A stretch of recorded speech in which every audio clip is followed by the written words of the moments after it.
Hey everyone, welcome to Love, Rinse, Repeat, a podcast recorded by me, Liam Miller, he, him, his, on the unceded sovereign lands of the Anga'aelangi people. I'm just jumping on quickly with a little note about this episode. So this was going to be a repost of the monthly Black Lives Matter in the Church in Australia panels that I've been fortunate enough to be a part of, that are run by Reverend Dr Katalina Tahaafe-Williams and Reverend Anga'aelangi. Really appreciate them letting me be a part of those this year, and it's been great to be able to post the panel discussions as podcast episodes as well to help them reach a wider audience. This session was going to be a panel with Dr Anne Pattel-Gray, who unfortunately was way up in the north of the country and was having internet issues, so joined us late.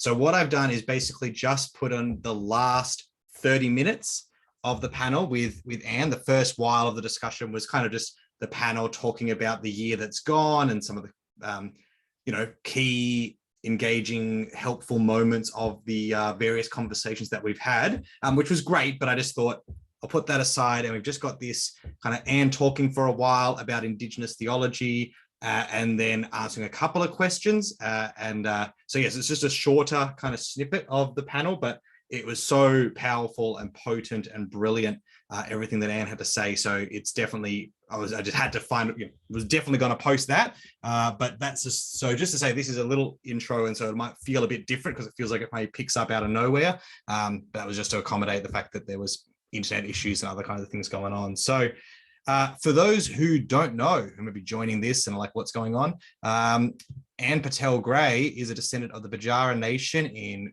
Queensland and is the head of Australia First Nations program of World Vision Australia.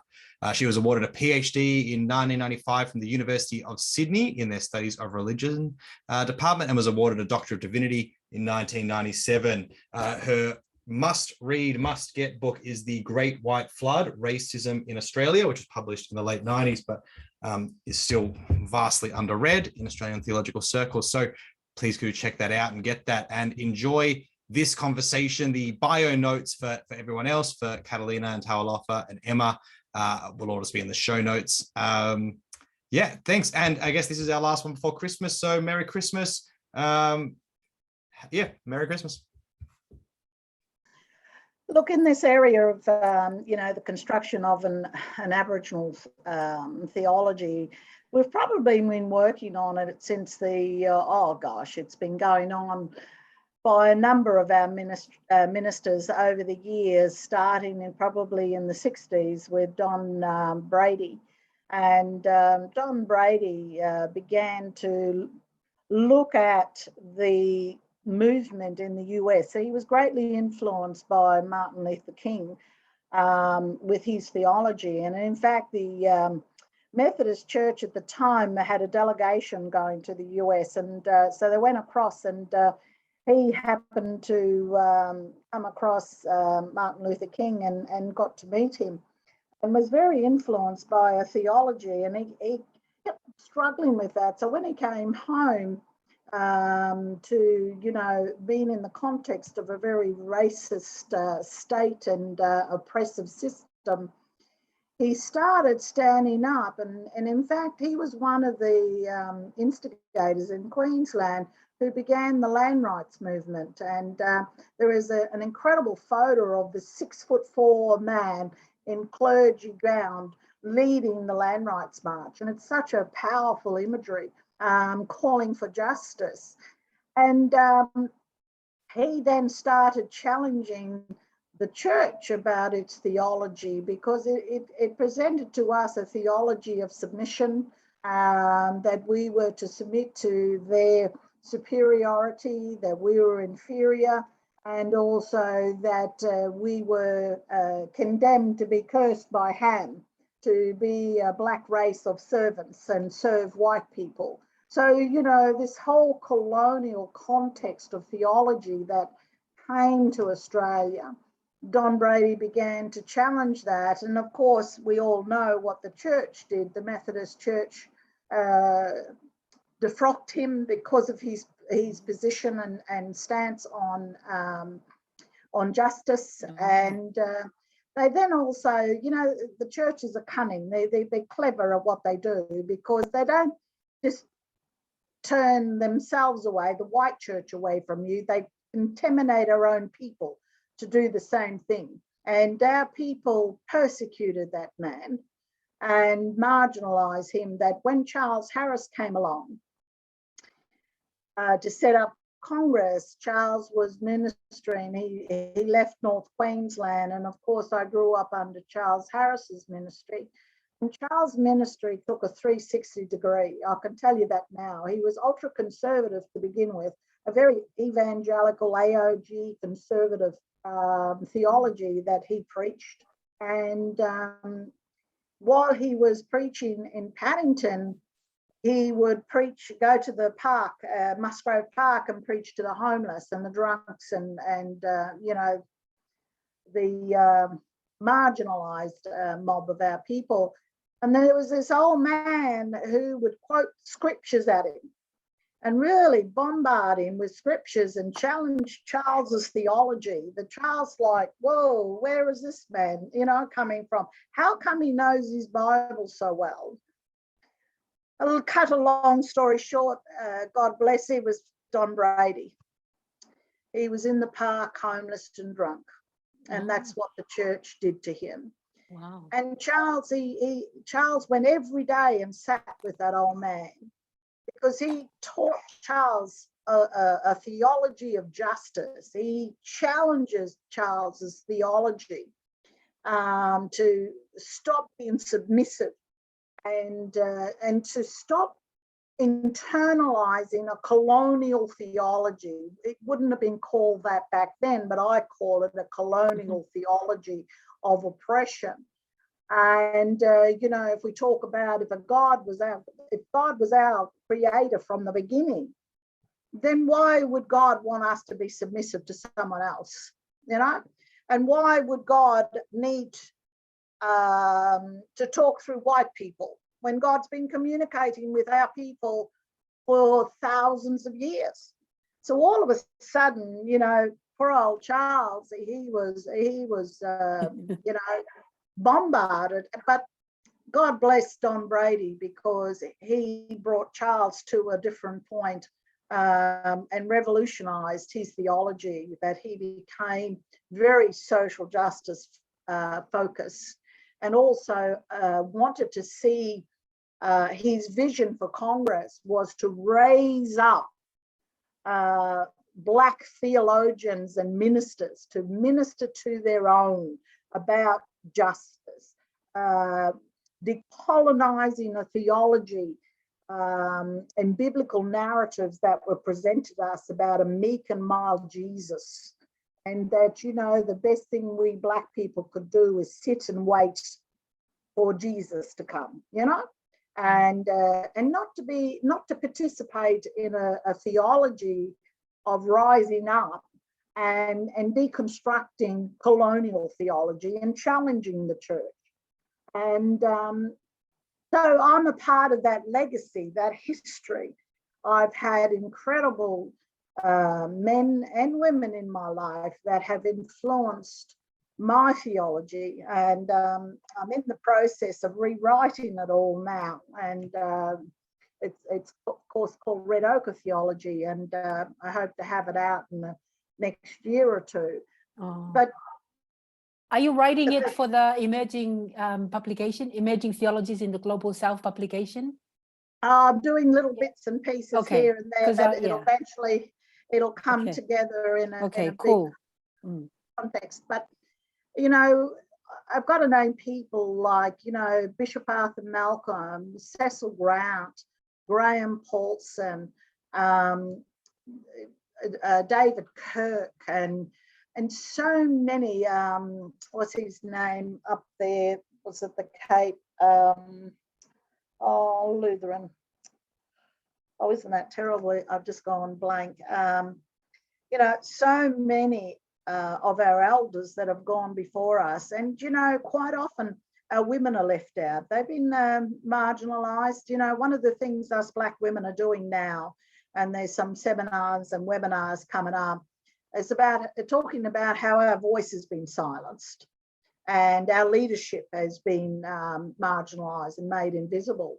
both secular and I talk about it from the church perspective. And because a number of the leadership, male leadership that has come into Congress has come out of those very ultra-conservative evangelical movements like the Inland Mission, Aboriginal Inland Mission, the AEF, the Aboriginal Evangelical Fellowship, and so on. And they have embraced and basically hold to a colonial theology that marginalizes and silences women and that demonize culture. And the difference with our culture is we recognize our culture, our spirituality is God-given, that the Creator gave us our language, our law, our land, our spirituality, everything. Who we are today is God-given.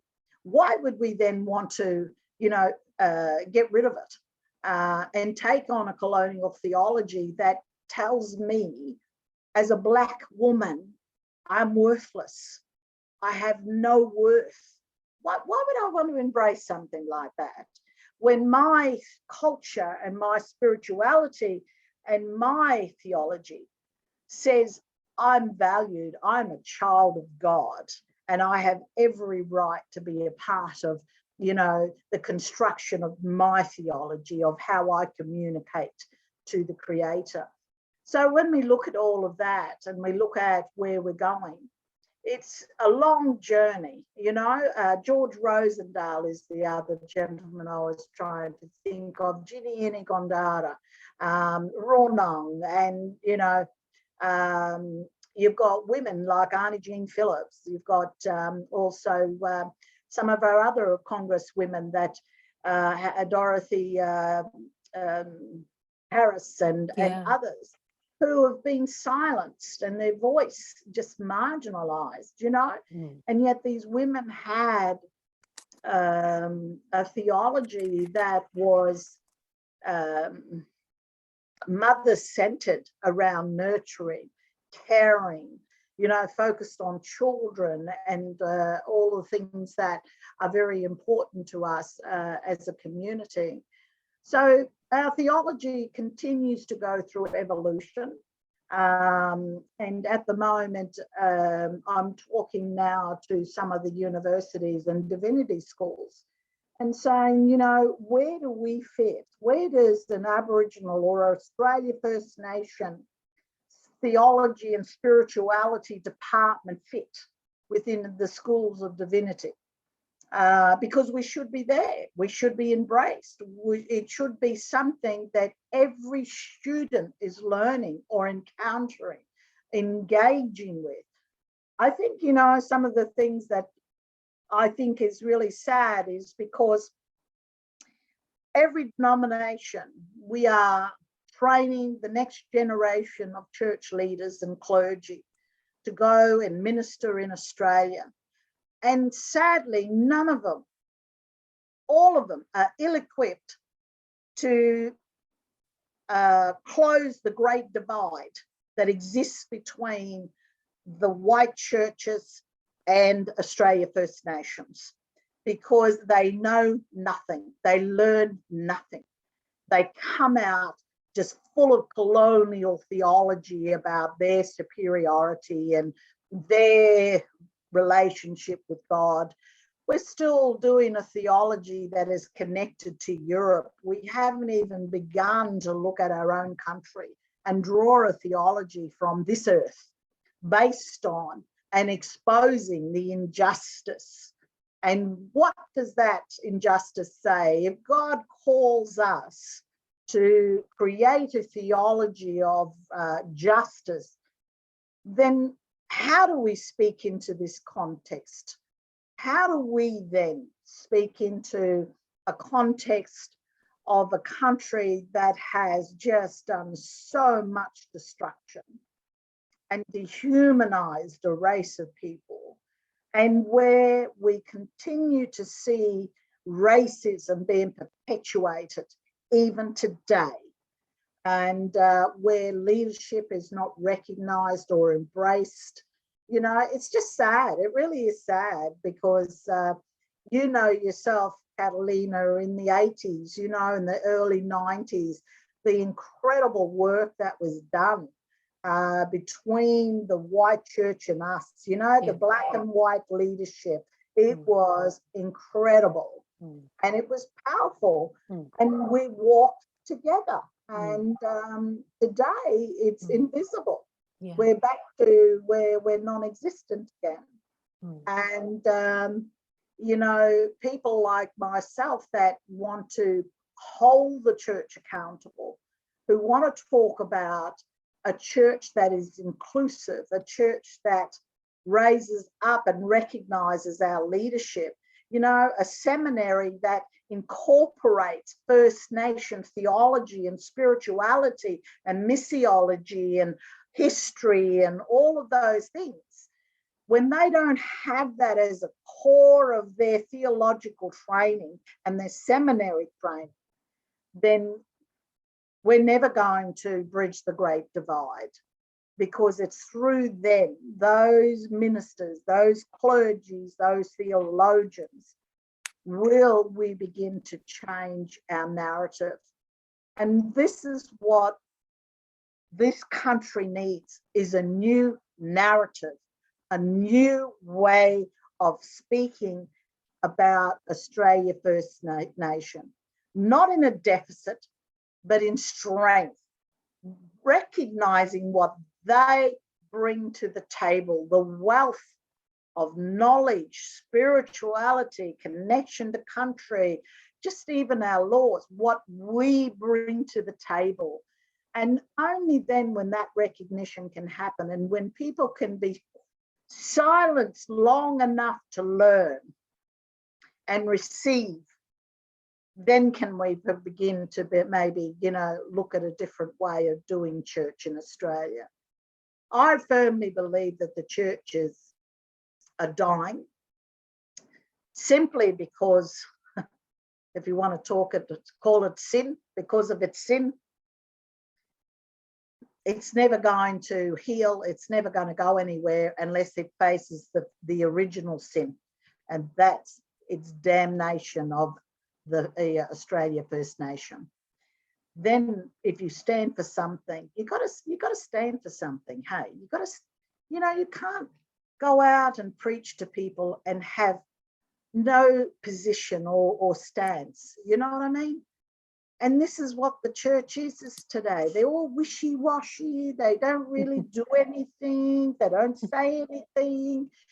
But all we want to do is we want to run away and lick our wounds. You know what I mean? We've been persecuted. We've been held accountable. We've been judged. And we've been made to pay restitution for the sin to children and adults. That's only fair. That's God's justice. That's God's righteousness. We should be held to account. But this is not a time to run away and hide and lick your words. This is now when you stand up in the accountability and you say, we have sinned. We have fallen short. We have done this. And God forgive us. People forgive us.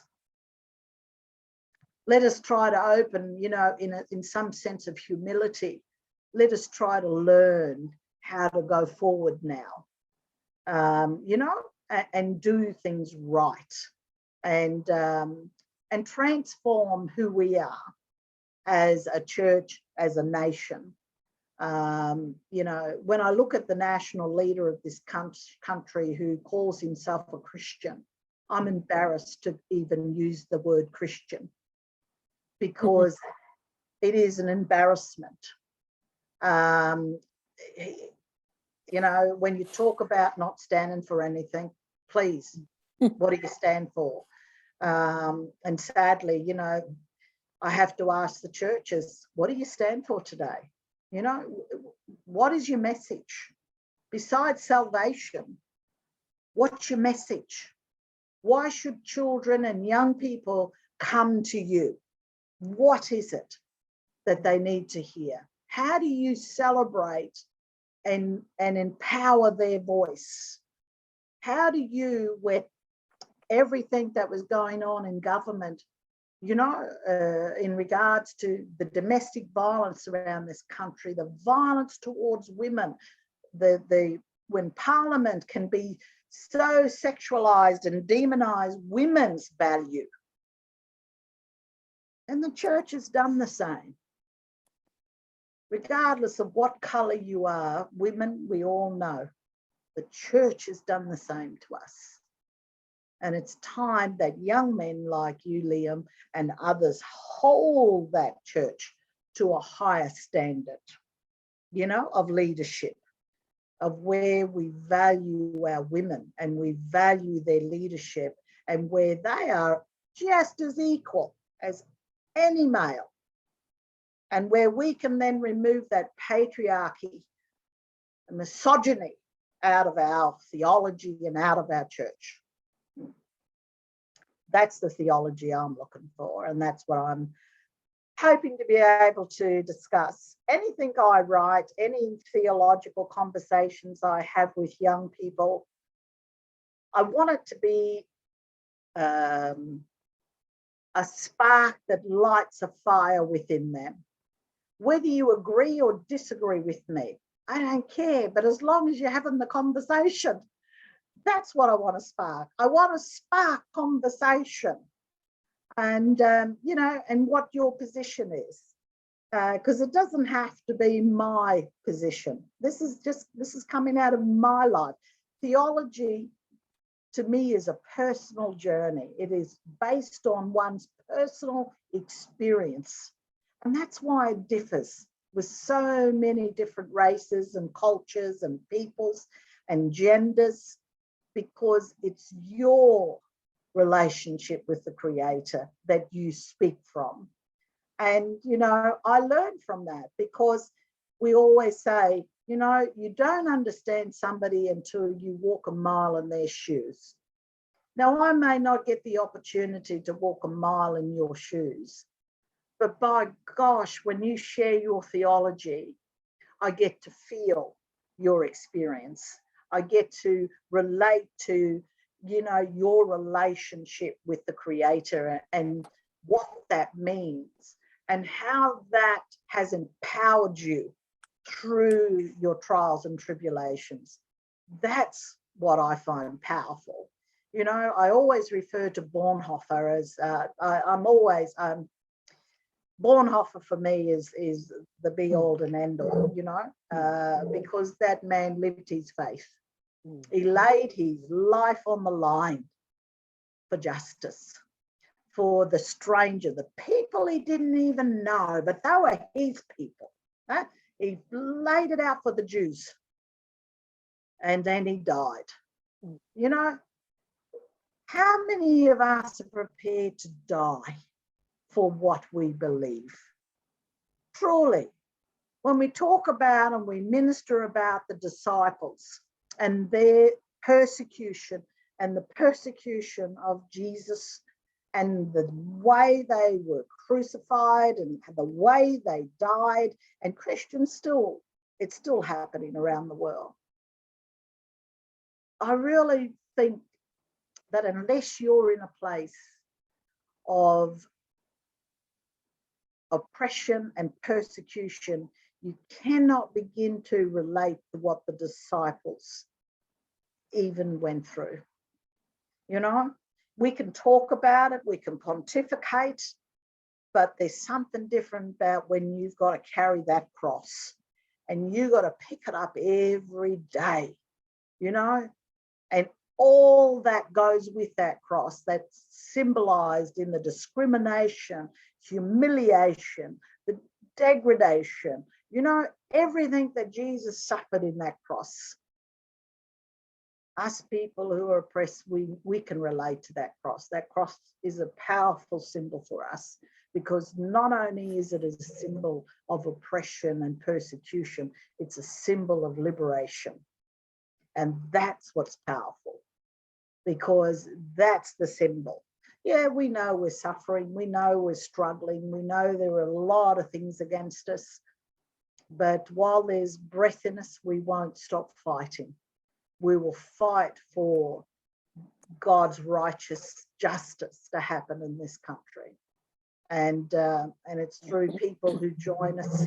It's through our shared theology, our shared conversations, will we transform a country. Thank you. Thank you so much, Dr. Anne Pattel-Gray. Thank you for that. It's so profound and moving and challenging and hopeful. So we really do appreciate that. And I think we're all very excited to read the works that you're developing, and hopefully, we're all very excited for that. Yes. That's happening too. You're coming. Yeah, that's thrilling. We're getting close to time. So do we want to do like one or two questions, or do we, what I'm looking at my panelists to say, my fellow panelists here, what we're thinking about here. We can like trim some other stuff off the end if we need to, and and stay a bit longer here in this part of the conversation. What are people feeling? Maybe one or two questions. Yeah. Katalina, do you have one to? Oh, well, not so much a question. It's more like a comment. When Anne talked about, because one of the big issues raised in the last conversation with Naomi is how we can include Indigenous theologies in the current curriculum of theological institutions and colleges. Yeah. And, like you, Liam, I'm excited to hear Anne is talking to theological institutions, to, divinity departments and so on and so forth. But, because that's exactly what I think Gary and Naomi are also doing on their part, to do that. So, I guess I'm wondering what connections can be made, across the kind of work that Anne is doing and the kind of work that Naomi and Gary are doing, and the kind of work that someone like Brooke is doing, like those kinds of connections is something that I'm wondering if we do work together. Okay. We kind of cross-fertilize. I will be keynoting next year. I think it's in February, at the opening next year of the Divinity School, the Pilgrim College. So I'll be raising those questions there, and I do a lot of stuff also for Brooke and them for Common Grace. Common Grace. So we're trying to, cross-fertilize where we can and touch base where we can, to be on the same theme and, raising the same questions, I suppose, which is good, because, it's long overdue. It's something I've been talking about for 20 odd years. People must get sick of hearing me asking, and but as I said, I won't shut up until we get somewhere. And I just think it's, in 1996, the Adelaide College of Divinity, that was run by Charles Biggs at that time, and Andrew Dutney was on staff as well. They engaged me, and I came over for a visiting professorship, and I lectured there for 6 months to all potential graduates who were graduating that year. And their last 6 months they had to do with me. And we did a number of courses and everything else. Now, I can tell you, it was a pretty scary place because, I had former pastoralists, I had every kind of, person that you could think that was against Aboriginal positions, and they were hostile, but I also had friends. And it was a difficult time, but God bless, at the end of the day, every student that was in that class was walking with us at the end of the day. That's how powerful we have to talk and to lecture. to be able to inform their theological growth and their ministry, but also to look at evangelism and mission in a new context from, the first people's eyes, and to challenge a theology that is still somewhat patriarchal and colonial. I don't think a lot of people realize how colonial their theology is. And that, the seminaries realize that they're still teaching a colonial theology, and that's sad, because our ministers need to be learning how to live in this country and in our context in Asia Pacific. So we should be engaging in theology that is relevant in our south, not to the north. And I keep saying that, and I even challenged Andrew about it and said, Andrew, when do you start looking here instead of looking to the theologians from Europe, And Andrew, you mean Andrew Jutney? Yeah, and Andrew began that journey, and I said to him, you need to go and find who you are. I said, land and where you come from and identity is everything. And if you don't know who you are, then you cannot understand where we're coming from. And I said, you white people need to go and find out where you come from, and you need to reconnect with your heritage, your culture. And he did that. He had an opportunity. He went to Scotland. He comes from Scotland. He took a sabbatical. Yeah. It was life transforming. And he came back and he said, Anne, I know exactly what you're talking about now. And I said, praise Jesus, that's simple as that. And I think, what makes it so powerful is people from Asia, from the Pacific, from Africa, from all of these other different regions and cultures around the world, all know what we're talking about because you have retained identity. And some places, language, you know who you are, you know where your country is, you know your heritage. And that's what, and you're living here, and okay, you're becoming, a part of Australia fabric, but you're bringing all of that wealth with you. And this is where we need to look at, non-Indigenous in the context of white Australians, because so many don't know who they are. And that's why I believe they're so racist towards us and so anti-First Nations, because it is confronting when you don't know who you are, and where you come from. And you based your identity on a history that's a lie. And that's being pulled out from underneath you. Where do you go? You got nowhere to go. So, it's sad. Yeah. We're 20 minutes, so we're kind of 5 minutes later. Liam, what do we? Yeah, I guess we'll have to just promise folks more and have Anne come on again in the new year sometime, because there's so much more to talk about. But it's been, what a way to end our year of these sessions. Yeah, I thank you so much, Anne, for what you've brought us today, and for the conversations that we've had, and for the time you gave us in previous sessions as well.